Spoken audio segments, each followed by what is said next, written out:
Ukraine और Russia की बजाय चाइना पर ज्यादा फोकस होगा। तो ये जो नए वर्ल्ड ऑर्डर की जो हम लोग बात कर रहे थे उस दिन, क्या ये जो नतीजे हैं उस दिशा में या जो तमाम जो चीजें चल रही थी उसको प्रभावित करते हुए दिखाई पड़ते हैं? और आपको मतलब भारत के लिहाज से परिवर्तन कितना शुभ और कितना चुनौतीपूर्ण नजर आता है? देखिए, अभी आपने ब्रिक्स की बात की, तो ब्रिक्स में जो मुख्य तौर पर 3 देश हैं, भारत, चीन और रूस। भारत और चीन के बीच जिस तरह से दुश्मनी के रिश्ते अब तक चलते आ रहे हैं, जिस तरह से रिश्तों में काफी तनाव रहा है, उसके मद्देनजर मैं ये नहीं देखता कि ब्रिक्स कोई मजबूत संगठन के तौर पर उभर सकता है। निकट भविष्य में विश्व राजनीति में वो एक महत्वपूर्ण भूमिका, आक्रामक भूमिका तभी निभा सकता है जब भारत, चीन और रूस के बीच एक बहुत मजबूत एकजुटता हो। तो यह एकजुटता उभरते हुए मैं फिलहाल नहीं देखता। चीन और भारत एक साथ एक दूसरे के हितों को के टकराव को जिस तरह से रिश्तों को मैनेज करने में लगे हुए हैं, उससे उसके मद्देनजर ब्रिक्स को हम बहुत कोई मजबूत संगठन के तौर पर उभरते हुए नहीं देखते।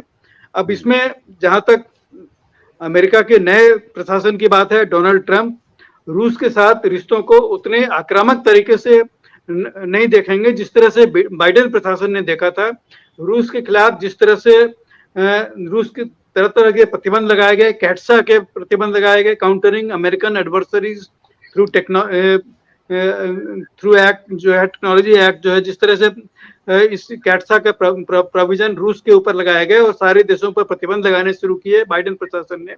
तो मैं नहीं देखता कि ट्रंप के प्रशासन के दौरान इस तरह की बातों को और ज्यादा जोर से लागू करने की कोशिश की जाएगी।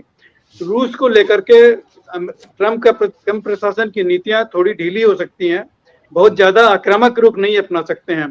देखिए, उनकी कोशिश होगी कि रूस और चीन के बीच जो रिश्ते जिस तरह से बहुत गहराई लेते जा रहे हैं, उनमें किसी तरह से दरार पैदा की जाए, तभी अमेरिका जो है अपने को एक अधिक प्रभावी भूमिका में आगे बढ़ा सकता है। तो अमेरिकी देखिए, अमेरिका का जो डीप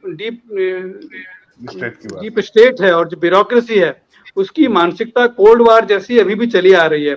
उसको बदलने के लिए अमेरिकी राजनीतिक नेतृत्व को बड़े कदम उठाने पड़ते हैं।